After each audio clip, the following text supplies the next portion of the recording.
tapárselo. Señores, estamos de regreso con el consumidor. El doctor Ascario Abreu nos acompaña. Doctor, ¿cómo está usted? ¿Qué tal, Pablo? Gracias. Nos dejó en cólera el lunes pasado. Un honor estar por aquí de nuevo. El doctor Ascanio, nuestro amigo, nos acompaña y un gran placer, doctor, tenerlo aquí siempre. Gracias. Usted lo sabe porque nos gusta tratar estos temas que son tan importantes y tan orientadores, tan necesarios ahora mismo. Muchos casos de cólera en el país. Y la gente, yo preguntaba en el Vivi, hice la misma pregunta con respecto al cólera. Y mucha gente me decía, ¿y qué es eso del cólera? 2 o 3 personas. Yo me sorprendí de que gente todavía no sepa lo que es el cólera. Si no sabe lo que es, imagínese las medidas de precautorias contra el cólera, si la va a conocer. ¿Qué es esto, doctor? El cólera es una infección, Sí. es una infección producida por una bacteria. Se considera un proceso infecto-contagioso.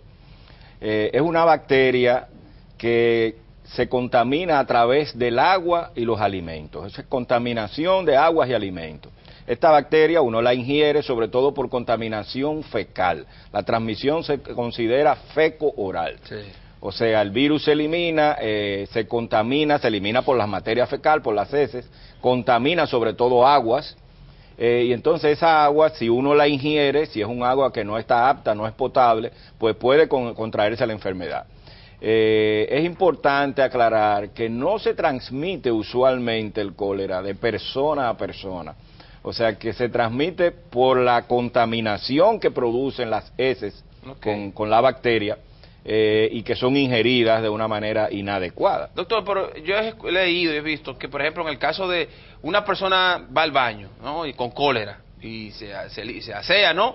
Y no se lava las manos y cocina, ¿puede eso transmitir o manipula alimentos y la persona se lo compra? Claro, esto es lo más importante en este asunto, porque al ir al baño y defecar, pues naturalmente está evacuando y las heces están ahí. Si no hay una buena higiene, una buena disposición de esas excretas y usted entonces no se asea bien, no se lava las manos bien con agua y jabón, y después usted va a manipular alimentos, naturalmente, usted puede contaminar, y eso es una vía de contagio, naturalmente. O sea que eso es muy importante. Sobre todo, se considera que el cólera coexiste o se presenta usualmente en poblaciones de baja condición socioeconómica, o sea, donde no hay buena condición de higiene ni de salud, y hay contaminación, sobre todo en el manejo de las aguas potables, donde no hay acueductos y alcantarillados, donde no hay una buena clorinación del agua, y entonces estas personas en estas zonas rurales, sobre todo, es que adquieren más la enfermedad, precisamente por eso, porque hacen sus deposiciones muchas veces a la orilla de los ríos, vienen a la época de lluvia, esto arrastra entonces la bacteria, se contaminan los ríos, los arroyos o los acueductos, cuando los hay, si no están de una manera bien clorinada el agua, y esto es una fuente de contagio sumamente importante. Entonces es una infección intestinal. La bacteria se aloja en el intestino, penetra a través de la mucosa del intestino delgado, no del grueso del colon, sino del delgado. Y penetra a través de la mucosa y se aloja en el epitelio, hace una invasión hacia el epitelio de esa pared intestinal y penetra, produce una toxina, una enterotoxina que es sumamente potente y agresiva, que irrita entonces las células a nivel intracelular de la pared del intestino y produce una diarrea secretora que es sumamente profusa. Y el individuo puede tener deposiciones que tienen una característica específica y que pueden ser de hasta 20 y 30 deposiciones en pocas horas, y entonces esto conlleva a problemas serios, sobre todo una deshidratación marcada de la persona, y que puede conllevar incluso a la muerte. Dice que el cólera lo más peligroso no es tanto la diarrea, sino la deshidratación. La gente muere por deshidratación. Sí, así es. El 80% de las infecciones por cólera, el 80%, no son graves. O sea, el paciente no pasa de una simple diarrea que puede ser manejada muchas veces en el hogar. Aproximadamente un 20% son los casos que pueden complicarse. O sea que no siempre que usted adquiera la bacteria va a tener necesariamente esto. Si usted se atiende rápidamente y usted mantiene buenas medidas de hidratación, por lo general el proceso se controla. El problema viene cuando usted se deshidrata de una manera muy grave, profusa, y entonces pierde tiempo en ir al médico y en llevar las medidas de hidratación. Esto nosotros a nivel médico se divide básicamente en tres casos, en tres pasos. Sí. Una deshidratación leve, una hidratación moderada o una deshidratación severa. Los casos de deshidratación leve son pacientes que están que tienen todavía se mantienen alerta, tienen lágrimas, la lengua se mantiene húmeda, están bebiendo todavía, pueden beber agua normalmente. Sí. Es una deshidratación ligera. Ese tipo de pacientes se puede manejar perfectamente a nivel de la casa con sueros de hidratación oral. Si hay una deshidratación moderada, ya el paciente entonces tiene los ojos más hundidos, no tiene lágrimas, empieza a orinar poco, se siente ya un poquito aletargado, ya está bebiendo con dificultad, no puede ingerir bien. Ese paciente tiene la boca seca, sí. Tiene los signos de la piel, de deshidratación. Cuando tú estiras la piel, por lo general, la piel se queda como estirada y no vuelve de nuevo a su sitio. Son signos ya de una deshidratación moderada. Sí. Ese paciente puede manejarse todavía con suero y con hidratación oral, sí. Y si es necesario y se agrava o algo, entonces pasarlo al siguiente paso, que es la deshidratación severa, donde ya el paciente puede estar en un estado incluso comatoso, ya con los ojos mucho más hundidos, ya no está orinando nada, ya no puede tomar líquido, ya está totalmente confuso. O sea, con la boca ya sumamente reseca. Entonces ya ese paciente tiene una deshidratación grave, que ya amerita hidratación endovenosa, con sueros y soluciones electrolíticas endovenosos. Porque si no, la deshidratación pues puede conllevar a la muerte de estos pacientes. Doctor, tenemos que hacer una pausa, si nos permite. Cuando regresemos entonces a hablar, a identificar también el tema de la diarrea. Mucha gente dice, bueno, tal vez puede confundirse una diarrea. Todas las diarreas son importantes tratarlas, pero obviamente si hay algunas características que hacen esta especial, la del cólera. Regresamos ahora.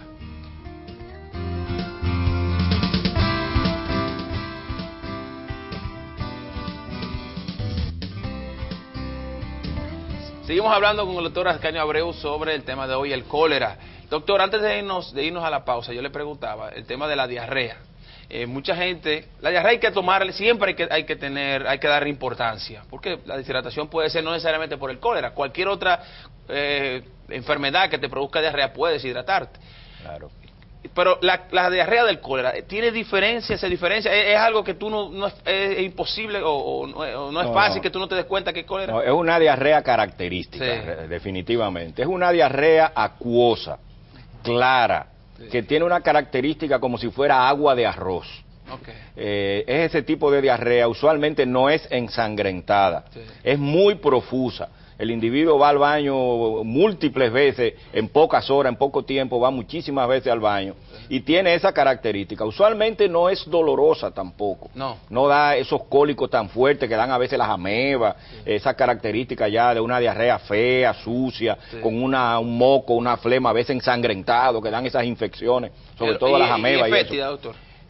Sí, tiene característicamente un olor como a pescado. Es fétida y tiende a tener un olorcito como a pescado. Y usualmente doctor, hoy es el día del pescado en el programa.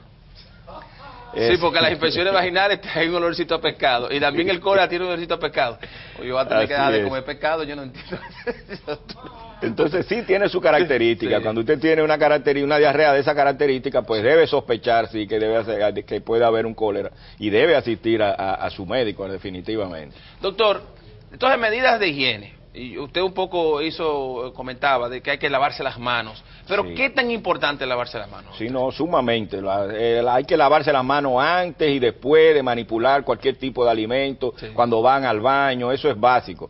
Y cuando hay pacientes cercanos, en el área, en la casa, en el hogar o en sitios, hay que tomar medidas todavía más sí.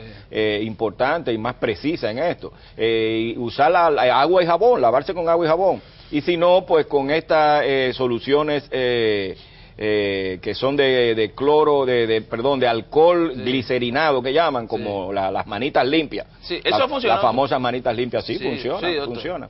funciona. Es un tipo de alcohol que llaman glicerinado, Sí. lavarse con ese tipo de cosas o con agua y jabón. Sí. Incluso ahora, hace un par de meses, estrenaron, vamos a decirlo así, el Día Mundial de lavarse las manos con agua y jabón. Wow. Eso fue a raíz de que en San Cristóbal, casualmente, hace un par de meses, hubo un pequeño rebrote o brote Sí. de nuevo de cólera, que gracias a Dios aparentemente ha sido bien controlado. Sí.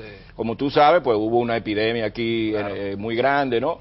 Y en Haití no está ahí, en Haití fue... Bueno, aparentemente todavía. parece que vino de allá, ¿no? Sí. Haití tuvo un terremoto en enero del 2010, Sí. terremoto que devastó el país. Entonces, a raíz de esto, pues claro, las condiciones higiénicas se empeoraron. Claro. Entonces, en octubre, unos meses después, fue que entonces surgió aquí el brote. Sí. El primer caso fue aproximadamente en octubre, por ahí. En noviembre ya se confirmó el primer caso aquí. En el creo que fue en Higüey, Sí. que se confirmó ya con análisis y eso, el caso de cólera. Sí. Entonces, en el 2011, aquí hubo una epidemia, Sí, hubo muertes, donde ¿no? hubieron Sí. aproximadamente unos 30.000 casos Sí. reportados o como sospechosos de cólera, y hubo unas 400 y pico de muertes Sí, así en es. el país. Así Eso es. fue en el 2011, fue una epidemia realmente. En el 2012 esto bajó a aproximadamente unos 6.000 y pico de casos, y hubo unas 66 muertes aproximadamente en el país. Y en el 13 se han reportado unos 1.000 y pico de casos sospechosos, y creo que iban como 19 muertes solamente. Sí. O sea que definitivamente el proceso se ha ido controlando, cada vez los brotes son menores, los casos sospechosos son menores, ha habido menos muertes y eso, o sea que realmente ha habido un control epidemiológico.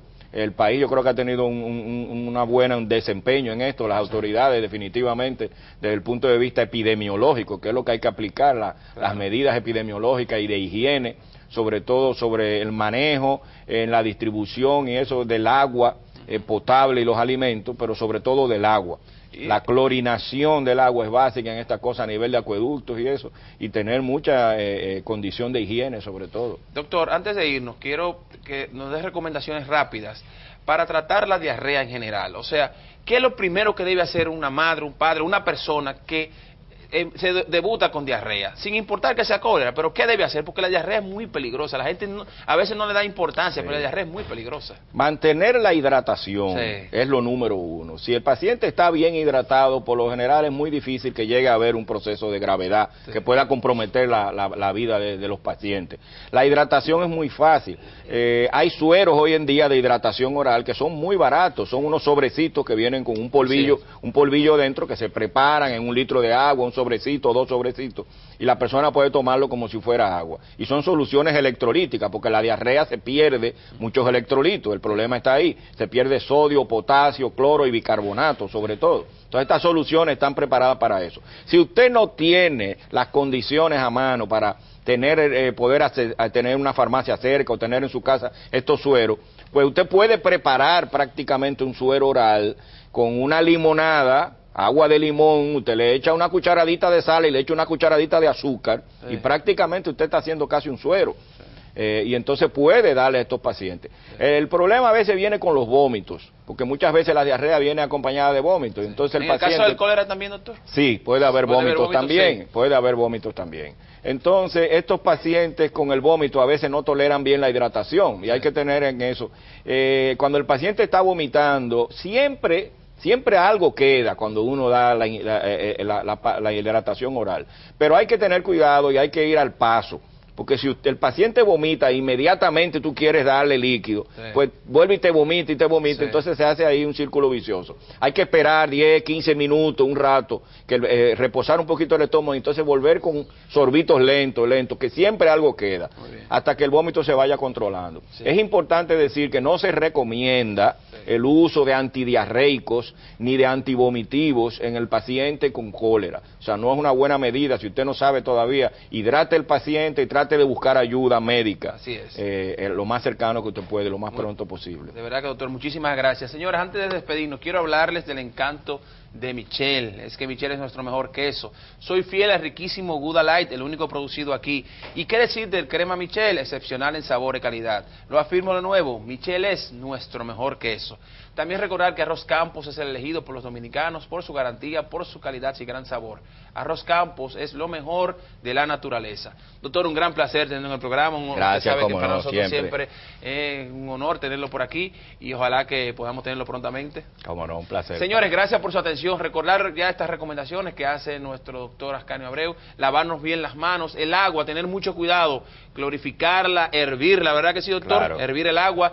Si ustedes conocen la procedencia de esa agua, no se la tome. Mejor compre agua embotellada de marcas reconocidas también por ustedes, porque aquí también hay muchas empresas que venden agua, que sabrá de dónde, agua de cuneta en botellita. Bueno. Así que ya lo sabe. Doctor, un gran placer. Gracias. Señores, nos vemos. Rosano Valles viene a continuación con Sazonando. Pasen un resto del día.